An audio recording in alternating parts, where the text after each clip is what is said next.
আজি মোৰ সোণালী মুৰ্গী পোৱালিখিনিৰ 11 নম্বৰ দিন আৰু 11 নম্বৰ দিনৰ এতিয়া বৰ্তমান আবেলিৰ সময় হৈছে।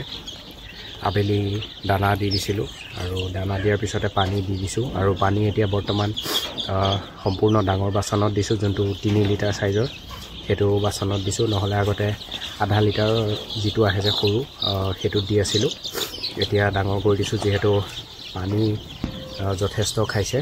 এইকেইদিনত যথেষ্ট বৃদ্ধি হৈ গৈছে পানীৰ পৰিমাণ খোৱাটো। আৰু দানা প্ৰি ষ্টাৰ্টাৰ ব্যৱহাৰ কৰিছোঁ আৰু পানী কোনো ধৰণৰ মেডিচিন নাই, কুহুমীয়া গৰম পানী ব্যৱহাৰ কৰা হৈ আছে।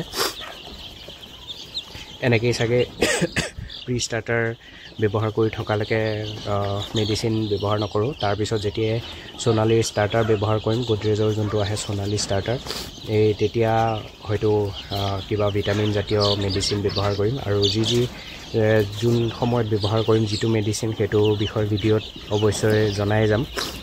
সেইকাৰণে ভিডিঅ'বোৰ ডেইলি চাই গৈ থাকিলে ভাল, মানে গম পাই থাকে যে কোনদিনাখন কি মেডিচিন দিয়া হৈছে। বহুতে কুৱেশ্যন সোধে, যে প্ৰশ্ন সোধে কমেণ্টত যে কি মেডিচিন দিছোঁ ভিডিঅ' বনাবলৈ। মই সেনেকৈ ভিডিঅ' বনোৱাত যথেষ্ট অসুবিধা হয়, কাৰণ কিয় মুৰ্গীৰ যেতিয়া যিটো ভিটামিনৰ প্ৰয়োজন তেতিয়াহে মই ব্যৱহাৰ কৰোঁ।